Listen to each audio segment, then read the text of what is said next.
Estimados viajeros, asegúrate de embarcar, pues aquí comienza una travesía a través de relatos de fantasmas, con destino hacia lo inexplorado, el emblema luminoso de Doña Rosario. En México es habitual que nuestras abuelas guarden reliquias, sosteniendo que así se cultiva una energía positiva en el hogar y se percibe la presencia celestial en ella. Para ser sincero, siempre he sido un escéptico en el asunto. Creía en la fe y todo, pero no le confiaba mucho en esos artilugios religiosos, como cruces, crucifijos, pulseras, cadenas y demás. En esta ocasión, les cuento mi vivencia, con un obsequio otorgado a Doña Rosario, un regalo que solo trajo desdicha y desastre a nuestro hogar. Dejó una huella indeleble en mi ser, y pienso que por ello se necesitaron numerosos años para poder relatar este relato ocurrido en el rincón de mi infancia en Guanajuato. En ese momento contaba con 13 años. Mis progenitores, Sebastiáns, vivían en el extranjero y los visitaba esporádicamente anualmente. La fecha más ansiada era la de diciembre, llena de sorpresas y alegría. En ausencia de su presencia, mi cuidador era Doña Rosario, la madre de mi progenitor. En su opinión, era el monarca absoluto de la familia. Aunque me ajustaba cuando era necesario, jamás me quejé. A mis camaradas les encantaba, y cuando me visitaban nos ofrecía un festín culinario a todos. Con ella casi no necesitaba a mis padres Sebastiáns. Ignoraban la ternura de mi abuela, y me juraba a mí mismo que no la cambiaría por ninguna cosa del mundo. Además, habitamos en una aldea donde cada mes se oían voces de fantasmas hechiceros y hasta de tesoros celestiales. Sin embargo, todos esos comentarios se desvanecían tras cada suceso, por lo que su autenticidad era escasa. En una ocasión, Doña Rosario me señaló que era prudente honrar eso, pues al igual que el bien, también el mal, y tenía razón. Cada domingo asistía a la misa junto a ella. El sacerdote proclamaba la palabra del Señor con tanta fervor que hasta lo veía como un juego, y de esta manera absorbía ciertos textos bíblicos, mientras que otros quedaron en el olvido. En ese instante, el sacerdote anunció su marcha del pueblo tras un periodo de 6 años de permanencia. No detalló las razones de su cambio, y cuando su sustituto llegó, todos lo recibieron con entusiasmo, especialmente Doña Rosario. En realidad se convirtieron en camaradas, gracias a que el sacerdote de aproximadamente 60 años era casi igual que mi abuela. No obstante, no me gustaba la forma en que predicaba, y por ello empezaron a surgir los domingos en los que no asistía a la misa, enfrentándome a una enérgica reprimenda de Doña Rosario. En una jornada apareció en mi hogar anunciándome que el sacerdote le había otorgado un obsequio que guardaría con gran placer. Es un crucifijo que esculpió en la pared del fondo de su habitación sobre la cama. Me preocupaba que caera y la golpeara en la cara mientras dormía, pero nadie la obligaría a reconsiderar su opinión sobre ese objeto, al igual que los demás. A lo largo de unos días, llegó aquella noche en la que me di cuenta de que las cosas no marchaban tan bien como anticipaba. El reloj marcaba las 2 de la tarde cuando me levanté con una sed desbordante. Me dirigí a la cocina y la llené de agua para regresar. Me adentré en el refugio de Doña Rosario, carente de puerta, pero con una cortina que me permitía contemplar las 2 velas que ella siempre encendía, y que se mantenían encendidos hasta las 4 de la tarde. La curiosidad por el crucifijo, acariciando la cama, me llevó a explorar un poco. Lo contemplé por un instante, y todo seguía su curso habitual hasta que mis propios ojos descubrieron cómo se transformaba por sí mismo, girando y quedando al revés con Jesucristo inclinado hacia abajo y la cruz en su cima. Me quedé petrificado. El viento no podía hacer eso. En un abrir y cerrar de ojos, las velas se desvanecieron y me apresuré hacia mi habitación, la cual poseía una puerta, y la clausuré con llave, y me refugié bajo mis sábanas. Ahí me quedé recostado en las rodillas temblando sin cesar. Era la primera vez que experimentaba algo semejante, y debido a los rumores que se propagaban por la aldea, tenía la certeza de que una fuerza maliciosa habitaba en el hogar. Después de unos instantes, oí unos pasos que emergían del pasillo exterior. Nos gustaba mantener siempre encendido ese faro para que alguien de nuestros dos se despertara en la madrugada y pudiera contemplar. Eso fue lo que me abrió la puerta a la sombra que se encontraba justo al otro lado de mi habitación. Me topé con la figura de 2 pies y cuestioné con voz alta si era Doña Rosario. No recibí contestación. Al cabo de un tiempo, se dirigió hacia su habitación, pero no tuve la valentía de aventurarme a inspeccionar. Me sumergí en la oración de mi madre, y con un temor descomunal, logré acostarme en el sueño. No tengo ni idea de cómo eso se materializó. Al amanecer, revelé todo a Doña Rosario. Muy rápido estaba enfurecido por lo ocurrido durante la noche, pero ella me negó la credibilidad. En otras palabras, no le importó, ya que me ordenó que dejara de hablar de tonterías, y que en el cuarto de ella no había nada que hacer. En ese mismo día, halló la puerta de su dormitorio, y en apenas 2 horas la puso en marcha. No entendía por qué tomó esa postura de inmediato. No tenía a quién contarle, debido a miedo a que me consideraran un genio y a que los habitantes del pueblo se atrevieran a expresar lo que no debían. No había alternativas para mí ni para mis padres. Sebastiáns, ¿por qué sucede así? ¿Qué razón tienen para ignorarle? Ah, quienes me decían. Una semana más tarde, me percaté de que doña Rosario había cambiado radicalmente. Poseía una actitud un tanto rude conmigo, y a veces me regañaba con tal fervor que me amenazaba con quedarme dormido sin comida. Un día, su promesa se hizo realidad. Me sumerjo en un océano de hambre que ni siquiera comprendía su significado, pues ella me saciaba hasta el más mínimo y caprichoso de mis deseos. No tenía acceso a sus actividades en su habitación, ya que tras cocinar y limpiar, se refugiaba en su refugio. Una vez, se le escapó la llave, y me topé con él orando de rodillas al crucifijo que le obsequió el sacerdote. Desde el instante en que ese objeto supuestamente sagrado entró en nuestro hogar, todo se transformó radicalmente. Después de 25 días, el sacerdote, al igual que su predecesor, no ofreció ninguna razón para su marcha. Para mí resultó ser una buena noticia, ya que me resultaba incómodo que doña Rosario se entrelazara con ese individuo. Esa misma noche en que abandoné el pueblo, mi existencia se transformó por completo. Tranquilamente descansaba en mi cama cuando de repente un susurro me despertó. Era mi abuela implorando por su existencia en su hogar. Intenté salir, pero la puerta estaba bloqueada, por ninguna razón del mundo. Decía a mi abuela que me abriera, pero ella parecía ignorarme. Posteriormente se escucharon estruendosos golpes, y tras un momento de silencio, ella permaneció en silencio.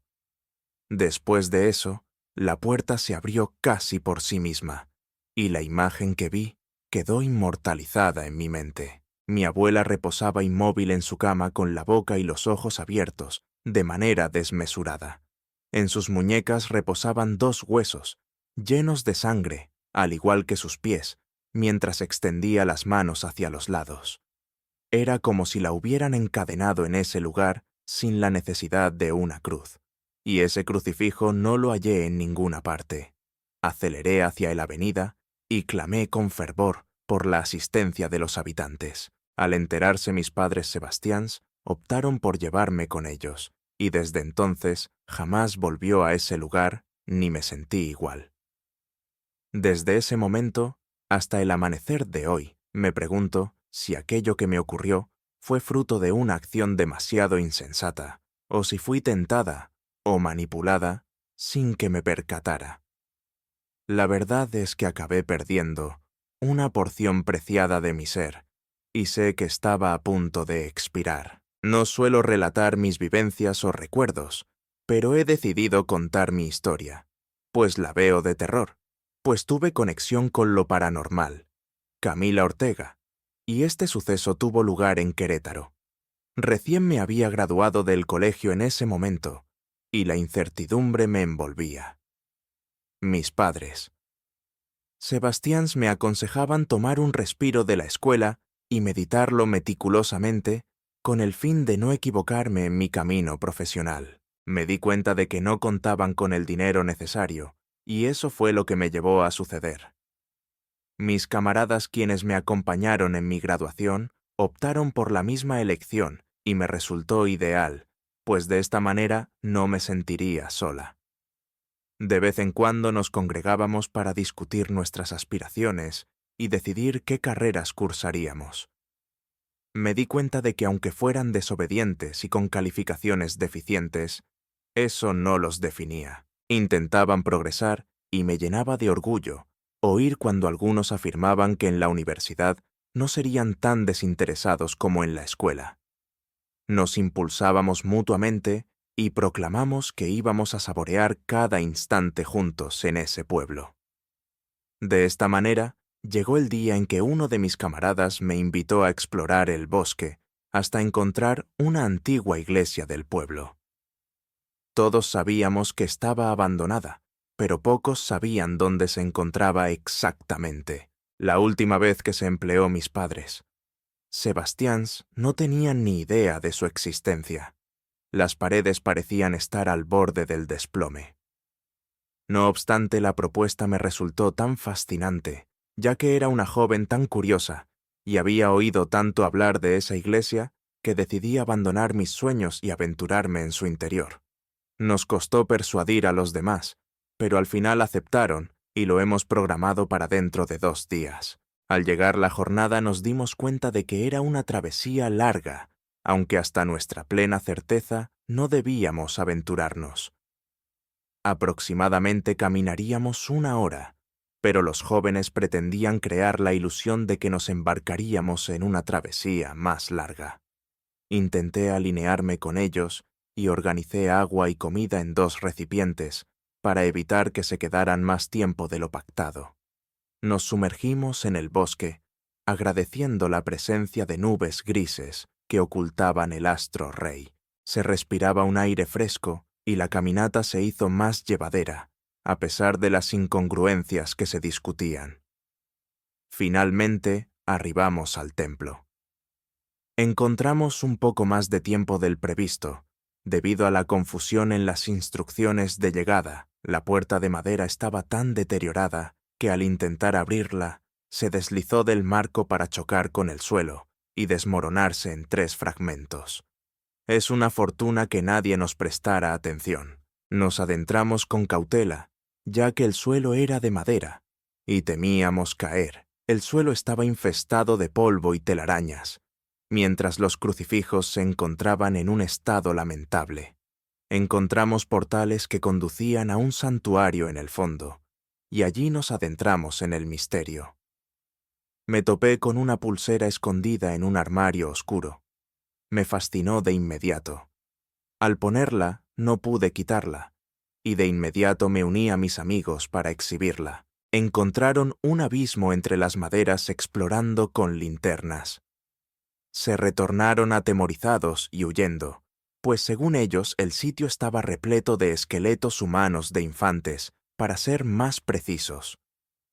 Adoptaron esa conclusión basándose en la magnitud, sin mencionarles nada. Descubrieron la pulsera en mi muñeca y me cuestionaron de qué procedía su adquisición. Les expliqué y luego se las mostré sin retirarlas, ya que no deseaba. La mencioné como una cruz dorada, pero en el corazón de sus perlas se escondía una muela. Así lo aseguraron mis camaradas. Examiné minuciosamente la pieza, y ahora que lo pienso, sí parecía un diente, pero por una misteriosa razón que no puedo desentrañar. Decidí mantenerla y comunicarles que de repente el diseño se transformaba. Ignoré sus palabras al anunciar que no llevaría nada de ese lugar, y con una sonrisa en los ojos, unos cuantos me giraron la espalda. La pulsera finalmente regresó conmigo a mi hogar.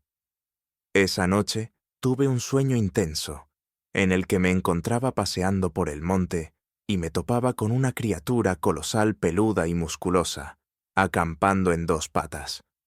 Corrió hacia mí mordiéndome la muñeca con tal fuerza que me estremecía y me agitaba como si fuera una hoja de papel. Finalmente la criatura me arrebató no solo la mano, sino también el brazo, desde el codo hasta los dedos, para luego abandonarme en el suelo. Levanté la cabeza a las 4 de la mañana inquieta y con el corazón palpitante intentando desentrañar el misterio de esa pesadilla, aunque admito que el brazo que la criatura me arrebató era el mismo que llevo la pulsera. Mi ignorancia me impidió conectar ambas cosas. La precipitación aceleró el deterioro en cuestión de semanas. El dolor en la muñeca era como si la pulsera me presionara, pero la gente en la calle me decía que estaba muy hermosa.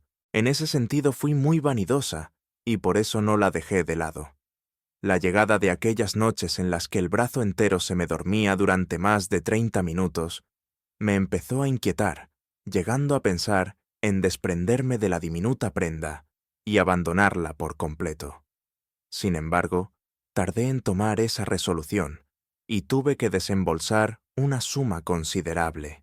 Por ello, fue una noche en la que tras más de un mes, mi pulsera se aferraba a mi muñeca sin dejarla ni para dormir. Levanté la cabeza a las primeras luces del amanecer, solo para descubrir que a 1 metro de mí se encontraba un hombre de pie, vestido como un campesino, con un sombrero de paja y una mirada de ira. Primero que percibí fue la ausencia de una mano. El brazo rozaba su muñeca, y eso no era una casualidad. Me quedé inmóvil casi hasta que ese hombre extendió su mano generosa y me sujetó con tal fuerza que me provocó un dolor que se esparcía por todo mi cuerpo. Levanté la voz con furia, desafiando a mis progenitores, Sebastiáns, y a mi hermano mayor, quienes llegaron en menos de 2 minutos a mi refugio. Me cuestionaban qué me ocurría. Mientras extendía mi brazo hacia el rostro, ellos no podían contemplar al hombre que me agredía. En realidad, mi padre Sebastián me tomó de la mano en el mismo punto donde ese labriego me sujetaba, como si su cuerpo no existiera para ellos. Lo único que lograba comunicarles era que mi muñeca me dolía, que algo me estaba apretando la mano, pero la cordura y el sentido común me impidieron decir que observaba un espectro invisible frente a sus ojos. Me arrojaba lágrimas y me acurrucaba en la cama hasta que el sufrimiento me llevó a desmayarme. Desperté 2 jornadas más tarde en el hospital urbano. Estuvo necesario remitirme y simultáneamente amputar la mano completa desde la muñeca, ya que los galenos temían que de no hacerlo una rara bacteria que me había infectado se habría propagado por todo mi cuerpo y finalmente acabaría con mi vida. Se desconocía el destino de la pulsera, pues según mi familia, arribé a la clínica sin ella. Mis camaradas se enfurecieron conmigo, ya que todos coincidimos en que la compré barata, ya que fue mi mano y no mi existencia. ¡Qué alegría que están disfrutando de este viaje! Antes de continuar, les animo a suscribirse a este canal y encender la campanita de notificaciones para que puedas escucharme. Serás capaz de pronunciar la palabra pasajero y además no te perderás ninguna de nuestras próximas travesías. En Instagram me puedes encontrar como Locutonymx.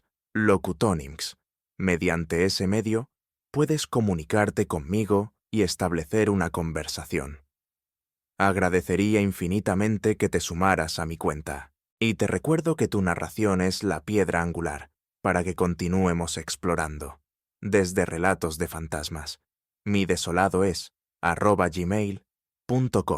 Mi desolado es @gmail.com. Por favor, en este momento, viajeros, nos queda una última parada que culmina nuestra travesía de hoy.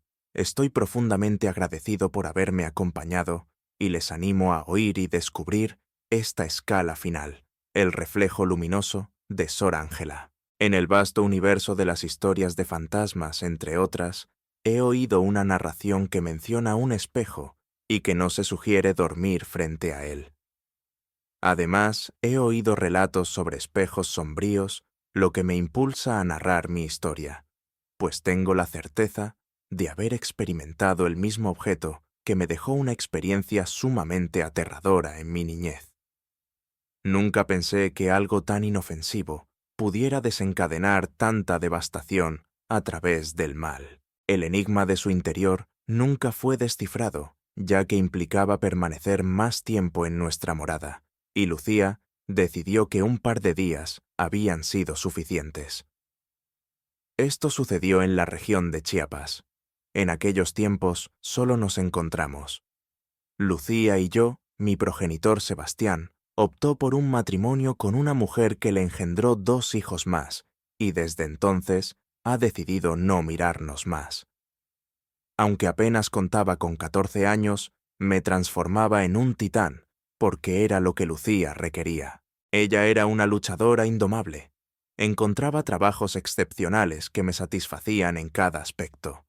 Resultó que optamos por trasladarnos a otro lugar y acabamos residiendo al lado de un monasterio repleto de monjas. Mi madre se volvió amiga de una de ellas, quien la entretenía asegurando que yo crecería, robusto, robusto y apuesto por mis rasgos. Lucía, con una sonrisa en los ojos, me confesó que Sor Ángela, su amiga, le había obsequiado un espejo de mármol engalanado con frescos de Jesucristo por los bordes. Para ser sinceros, el objeto era un horror, pero al verla tan feliz no podía frenar esa dicha. Decidió colocarlo en la sala para que nos encontráramos diariamente y me disfrazaba de alegría, mientras en realidad era todo lo contrario. El día siguiente me miré al espejo y me examiné antes de ponerme en marcha en mi bicicleta, pero algo inusual ocurrió. Me encontraba descalzo y en mi vientre descubrí 2 marcados moretones, junto con raspones en mis mejillas y un labio fracturado. Era un espejo irreal, pues me examiné a mí mismo y no hallé nada. Conté a Lucía, quien estaba a la vuelta de su viaje laboral, y me aconsejó que dejara de ser tan inquieto y que dejara de ver la televisión para evitar las alucinaciones. Me quedé quieto y nos despedimos simultáneamente. Como no tuve clases, me aventuré al parque cercano a mi hogar, donde me topé con un chico que se convirtió en mi camarada inmediato. Nos relacionamos de maravilla y hasta me invitó a su hogar. Al llegar el momento de regresar, me topé con los bordes de la acera, y al ir velozmente me desplomé al suelo, y me raspé el cuerpo entero. Al llegar a mi hogar me resistí a la tormenta de lágrimas, y descubrí que en ese instante ya me veía como el reflejo del espejo de la mañana. Las marcas en mi vientre y el rostro rasgado con el labio superior fracturado. Dejé de mirarme en el espejo hasta que Lucía regresara a la oficina. Mi temor fue tan grande que decidí cubrirlo con una toalla. Al llegar, Lucía me inquirió sobre lo que estaba ocurriendo, pero al contemplar mi rostro quedó asombrado, pues era exactamente como le describí, que me veía reflejado en el espejo matutino. Me dijo que eso era una quimera, que un objeto tan inofensivo como ese no podría anticipar lo que me ocurriría. Me abrazó y me condujo a su habitación para sanar mis heridas. Al día siguiente, invité a ese camarada a visitarme y le mostré el espejo. Pero un misterio aún más intrigante se desató. Él se desvanecía como un espejo invisible en el cristal. Incluso intenté ocultarme tras él y me percibía con claridad. Eso me inquietó y le rogué que aguardáramos hasta que Lucía regresara.